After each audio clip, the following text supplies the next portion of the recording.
నమస్తే, this is Saurya. Welcome to our channel. ఈ రోజు మనతో పాటు సోషల్ యాక్టివిస్ట్ అలాగే పొలిటికల్ అనలిస్ట్ కృష్ణకుమారి గారు ఉన్నారు. వారితో మాట్లాడుతున్నాం. నమస్తే మ్యామ్.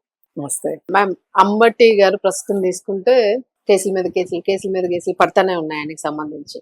సో ఇది ప్రీ ప్లాన్డ్ గా జరుగుతుందా లేకపోతే నిజంగానే ఉన్నాయా ఇదంతా పక్కన పెట్టేస్తే ఇదే టైంని పొలిటికల్ గా కూడా కరెక్ట్ టైంని వాళ్ళు వాడుకుంటున్నారని అనుకోవచ్చా? ఎందుకంటే వాళ్ళ ముగ్గురు అమ్మాయిల్లో ఒక అమ్మాయి ఫస్ట్ అమ్మాయి అనుకుంటాను పాలిటిక్స్ లోకి ఎంటర్ అవ్వాలనుకుంటున్నారు. దీనికి జగనే వెల్కమ్ చెప్తున్నారు అనే వార్త వినిపిస్తుంది. సో ఇన్ కేస్ అదే జరిగితే అంబటిని మించి ఒక కొత్త వారసురాలు రాజకీయ నాయకురాలు బయటకు వస్తుందని అనుకోవచ్చా? అది వైసీపీకి ఎంతవరకు ప్లస్ అవుతుంది? కూటమికి ముఖ్యంగా జనసేనకి ఏమైనా లాస్ వచ్చే ఛాన్స్ ఉంటుందంటే రాజకీయ పరంగా అంటే ఎలా తీసుకోవచ్చు మనం? మన దేశంలో ఎవరైనా సరే, మన దేశ పౌరులు ఎవరైనా సరే రాజకీయాల్లోకి వచ్చే హక్కు ఉంది, అలాగే పోటీ చేసే హక్కు ఉంది, పరిపాలనలో భాగస్వాములు అయ్యే హక్కు ఉంది. అందుకని ఆవిడ రాకని, పైగా రాజకీయాల్లో మహిళల భాగస్వామ్యం పెరగాలి అని కోరుకునే నాలాంటి వాళ్ళు ఖచ్చితంగా స్వాగతం పలుకుతాం. అందులో ఎటువంటి సందేహం లేదు. అయితే ఆమె ఒక అంబటి రాంబాబు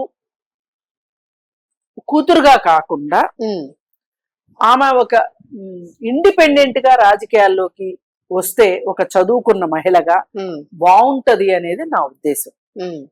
ఎందుకు అంటే ఆయన వారసురాలు అంటే ఆయన వారసత్వం ఏంటి? ఇవాళ సమాజానికి ఆయన వారసత్వం ఏంటో తెలుసు. ఆయన ఏంటో తెలిసిన తర్వాత ఆ వారసత్వంతో ఈమె రాజకీయాల్లోకి రావడం కొంతగా అభ్యంతరకరం. అది ఆమెకి ఖచ్చితంగా మైనస్ అవుతుంది. అట్లా కాకుండా ఒక చదువుకున్న మహిళగా రాజకీయాల్లోకి వస్తే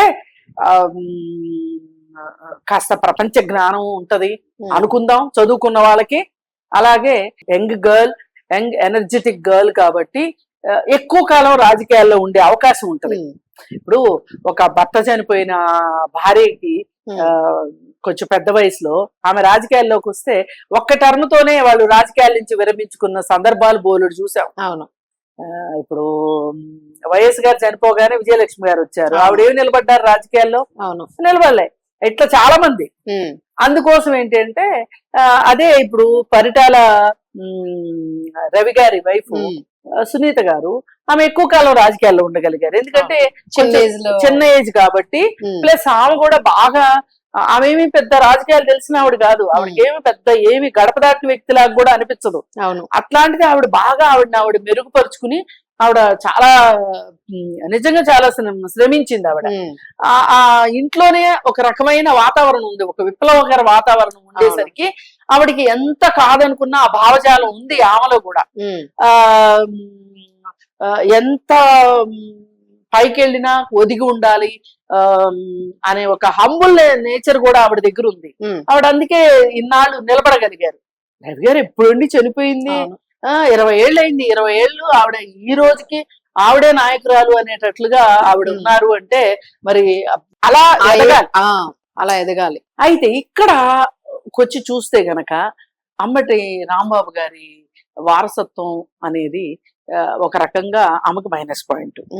సరే, ఇది వైసీపీ పార్టీకి ఎంత ఉపయోగపడుతుంది అనేది కూడా చూసుకుంటే, ఇవాళ ఉన్న ప్రస్తుత పరిస్థితుల్లో ఇక్కడ తెలంగాణలో బీఆర్ఎస్ పార్టీ ఎట్లా అయితే నేల చూపులు చూస్తుందో అక్కడ వైసీపీ పరిస్థితి కూడా అలాగే ఉంది.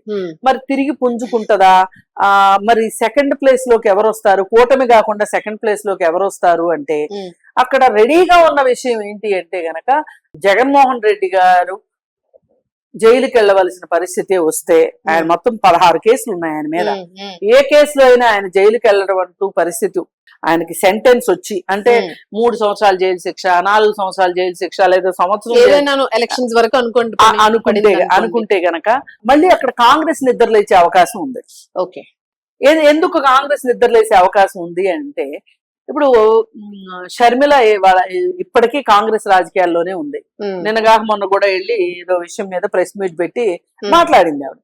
ఆవిడ ఉంది కాబట్టి వైఎస్ఆర్ వారసురాలుగా ఆవిడకి కాంగ్రెస్ పార్టీకి, వైసీపీ పార్టీలో ఉన్న వాళ్ళందరూ ఎవరండి? పాత కాంగ్రెస్ వాళ్ళే కదా.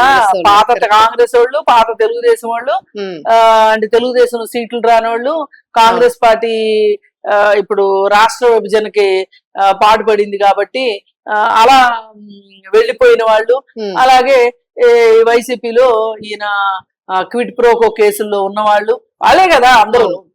సరే చెట్టుకొకరు పుట్టకొకరు అయ్యే అవకాశం ఉంది. ఉమ్, ఆ పరిస్థితిలో కాంగ్రెస్ బలపడుతుంది. అలా చూసుకుంటే కూడా అంబటి రాంబాబు కూడా ఒకప్పుడు కాంగ్రెస్ మనిషే, ఉమ్, ఇప్పుడంటే వైసీపీ అవును. మనిషి, కానీ ఒకప్పుడు కాంగ్రెస్ లో మినిస్టర్ గా కూడా చేసిన అతను అవును. వైఎస్ఆర్ తో కూడా మంచి సత్సంబంధాలు ఉన్న మనిషే. అందుకని ఆమె కాంగ్రెస్ లో ఏమైనా రాణించగలదేమో. ఉమ్, ఓకే, ఎందుకంటే పార్టీ మారుతుంది కదా. కరెక్ట్. ఒకవేళ ఈ ఛాన్స్ గాని ఉంటే ఇందులో ఇప్పుడు షర్మిల తను వీళ్ళందరూ కూడా ఒక దీనికి అవ్వచ్చు. అందుకని ఏంటి అంటే ఇది జనసేనకు మైనస్ అని మాట్లాడుతున్నా. ఎందుకంటే అక్కడ సామాజిక వర్గం సామాజిక వర్గం. కమ్మ కాపు. ఏమండి ఒకటి చెప్తాను, ఇది ఏదో తోచితోయినోడు తోడలుడి ఇంటికి వెళ్ళినట్టు అసలు జనసేన పార్టీ కాపు అనే ముద్ర ఎవరేసారు చెప్పండి? కాపు ఓటర్లని చీల్చటం కోసం వైసీపీ ఆడిన వింత నాటకం అది. ముద్రగడ పద్మనాభం లాంటి వాళ్ళు ఆడిన నాటకం అది. కాపు సామాజిక వర్గం వాళ్ళు ఎక్కడ జనసేన పార్టీలోకి వెళ్ళిపోతారో అనే ఉద్దేశంతో ముద్రగడ ఆడిన నాటకం తప్పితే అసలు కాపు సామాజిక వర్గంలో ఎంతమంది ఉన్నారు, వాళ్ళ పర్సంటేజ్ ఎంత చెప్పండి? ఇప్పుడు కాపులు ఓట్లు కాపులకే పడాలి, కాపు అంటే కష్టమే కనిపించదు అక్కడ. అంటే ఒకే నియోజకవర్గంలో ఉన్నారా కాపులు అందరూ? లేదంటే ఒకే ప్రాంతంలో ఉన్నారా? లేరు కదా, రాష్ట్రం అంతా ఉన్నారు. అలాంటప్పుడు కాపు ఓట్లు ఎట్లా?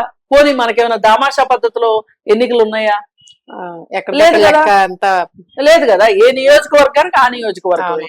ఇప్పుడు అన్ని నియోజకవర్గంలో ఉన్న వాళ్ళు పవన్ కళ్యాణ్కి ఓట్లు వేయాలి అంటే సీట్లు రావు, ఓట్లే వస్తాయి గాని. అందుకని జనసేనకి ఏదో ఇది నష్టము అని అనుకోవద్దు. ఏ పార్టీని చాలా మంది తెలియక తెలుగుదేశం పార్టీ కూడా కమ్మాల పార్టీ అనుకుంటారు. కానే కాదు, అసలు అందరూ ఉన్నారు. అసలు ఏ పార్టీకైనా ఎస్సీలు ఎస్టీలు బీసీలు ఓటేయకపోతేనండి ఆ పార్టీ గెలవదు, అధికారంలోకి వచ్చే మాట కల్లా. అందుకని రెడ్లు అయినా సరే, కాకపోతే కమ్మలు రెడ్లు వీళ్ళందరూ ఆధిపత్య కులాలు, అగ్ర కులాలు కాబట్టి కులచిచ్చు పెట్టే ప్రయత్నం వాళ్ళ దగ్గర డబ్బులు ఉంటాయి, వాళ్ళ దగ్గర యంత్ర తంత్రాలు ఉంటాయి. దాంతో వాళ్ళు రాజకీయం చేయగలుగుతారు తప్పితే కేవలం ఆ కులం వాళ్ళే ఓట్లేస్తే ఎలా గెలుస్తారండి? ఓట్ల మీద ఆధారపడి గెలుస్తాం అని అనుకునే నాయకులేం లేరు. కులం మీద ఆధారపడి గెలవటం అనేది అసంభవం. ఎందుకంటే నిజంగా కులం ప్రకారమే పార్టీలు గెలుస్తాయి అనుకుంటే అసలు ఎస్సీలు ఎస్టీలు వాళ్ళు పార్టీలు పెట్టుకుంటే వాళ్ళే గెలుస్తారు. మరీ ముఖ్యంగా ఎస్సీలు. అది ఇది కాదంటే బీసీలు ఎక్కువ ఉన్నారు మనకి. నిజమే. మళ్ళీ పైగా అందులో ఓబీసీలు దేశం మొత్తంగా చూసుకుంటే.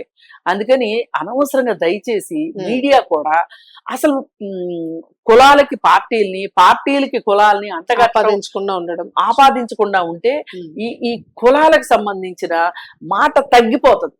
నేను తగ్గాలని తక్కువ మనం డిస్కస్ చేసుకుంటే అంత మంచిది. అవును, అది జెన్యూన్ గా వెళ్తది. ఇప్పుడు కులాలకు సంబంధించి కార్పొరేషన్లు పెట్టడం, ఆ కులాలకు సంబంధించి భవనాలకి స్థలాలు ఇవ్వడం, ఇవన్నీ ఆపేయాలి. కరెక్ట్. ఇవన్నీ ఆపితేనే ఈ కులం ప్రసక్తి తగ్గుతుంది. అందుకోసం ఇప్పుడు ఈవిడ వచ్చేసేసి రాజకీయాల్లో అక్కడ గ్యాప్ ఉంది, ఆ గ్యాప్ ని ఈవిడ ఫిల్ చేసేస్తుంది అని అనుకోవటానికి లేదు. కాకపోతే ఇక రాబోయే రోజుల్లో రాజకీయాలు నా ఉద్దేశం ప్రకారం ఎలా ఉంటాయి అనిపిస్తుందంటే, మీరు సేవలో భాగం కండి. ప్రజలకి ఏంటి అవసరం? ఈ రోజు విద్యా వైద్యం బాగా అవసరమైన విషయాలు. ఈ విద్యా వైద్యం విషయంలో మీరు సేవా కార్యక్రమాలు చేస్తూ ముందుకెళ్ళండి. మీకు ఆటోమేటిక్ గా ఇవాళ ఉన్న సోషల్ మీడియా ప్రకారం మీకు ఒక మంచి స్థానం ఉంటది. మంచి స్థానంలో ఉన్న వాళ్ళకే రాజకీయ పార్టీలు కూడా పెద్దపీటలు అయిపోయే రోజులు వస్తున్నాయి. ఇవాళ రొడ్డకొట్టుడు ఒక రాజకీయ నాయకుడు కొడుకు ఇంకో లీడర్ అవటాలు ఇవన్నీ తగ్గే రోజులు వస్తున్నాయి. సోషల్ మీడియా పెరిగిన కొద్దీ నువ్వేంటి అని చూస్తున్నారు తప్పితే మీ నాన్న ఏంటి అని చూడట్లేదు. అంతే అంతే. అంతగా అయితే నీ వెనక ఏం డబ్బు ఉంది, నువ్వు ఎంత డబ్బు ఖర్చు పెట్టగలవు అని చూస్తున్నారు తప్పితే వాళ్ళ నాన్న ఎంత కూడబెట్టాడని చూస్తారు చూస్తారు కానీ personal నాన్న కొడుగ్గా నీకు గౌరవం దక్కుద్ది అని అనుకుంటే పొరపాటు. అవును. ఈ రోజు నువ్వేంటి, ఇప్పుడు అంబటి రాంబాబు కూతురు కూడా వాళ్ళ అమ్మాయికి కూడా నేను చెప్పాలనుకునేది ఏంటి అంటే, రాజకీయాల్ని అధ్యయనం చెయ్యండి, రాజకీయాలు తెలుసుకోండి. అవును. ఇప్పుడు ఈ రోజు మన ఇంటి మీద రాళ్లు పడ్డాయి అంటే మనం ఎవరింటి మీద రాళ్ళు వేసామో ఒకసారి లెక్కేసుకోండి, గుర్తు చేసుకోండి. తాతకు పెట్టిన బొచ్చే తలాపనే ఉంటది. ఎవ్వరూ అంత ఈజీగా, పాపం అమాయక ప్రజలు మర్చిపోతారేమో గాని రాజకీయ పార్టీలు మర్చిపోవు. అందుకని దయచేసి ఆ రాజకీయాలు కాకోకుండా ఒక మంచి రాజకీయాలు చెయ్యాలి అని అనుకుంటే గనక చెయ్యండి, మంచి భవిష్యత్తు ఉంటది. మహిళలకు మట్టుకు రాజకీయాల్లో రాబోయే రోజుల్లో రాణించే అవకాశం ఉంది. ఇవాళగాతే రేపటికైనా రిజర్వేషన్స్ కూడా ఉన్నాయి కదా, రిజర్వేషన్స్ వస్తాయి. ఇంకా ఇప్పుడు ఏమి లేనట్లు లెక్క ఒక రకంగా.